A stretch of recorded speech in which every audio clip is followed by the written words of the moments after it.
बोलो खुर्शीद, किस लिए बुलाया मुझे? क्या आप कोई नया शिकवा सुनाना है? मेरे पास बैठो, मैंने तुमसे कुछ जरूरी बात करनी है। नहीं, मेरे पास वक्त नहीं है बैठने का।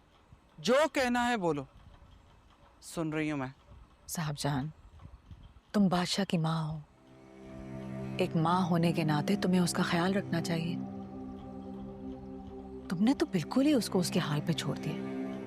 बादशाह मेरी जिम्मेदारी है, और जिस दिन से वो पैदा हुआ है मैंने हमेशा उसकी हर गमी खुशी को समझा भी है और संभाला भी है। और तुम जो 22 साल से इस कमरे में बंद हो, तुम मेरी और बादशाह की मोहब्बत का कैसे अंदाजा लगा सकती हो?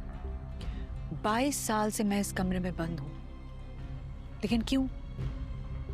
कभी सोचा तुमने कि मैं 22 साल से इस कमरे में क्यों बंद हूं?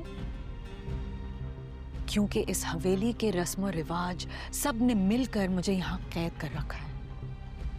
और ये कैद, ये सजा सिर्फ इसलिए है क्योंकि मैंने इस निजाम के खिलाफ जाने की कोशिश की,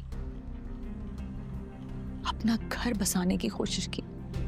बगावत की यही सजा होती है जो तुमने खुद चुनी है। तुम इस हवेली के निजाम को बुरा नहीं कह सकती। ये निजाम, जहांदाद का बनाया हुआ निजाम, जहां पर औरतों के सवाल करने पर पाबंदी है, जहां पर औरतों की राय, उनकी सोच को दबा दिया जाता है, वही निजाम जिसने मुझे मजबूर कर दिया कि मैं अपने ख्वाब, अपनी खुशियों को इस कमरे की 4 दीवारी में दफन कर दूं। इस निजाम को भी बुरा ना कहूं मैं? बस,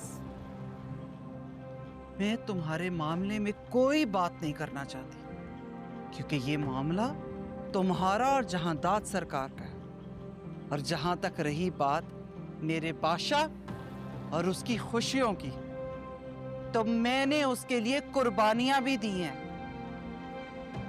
ये अलग बात है कि उसने मेरी कुर्बानियों को कभी नहीं समझा। कुर्बानियां?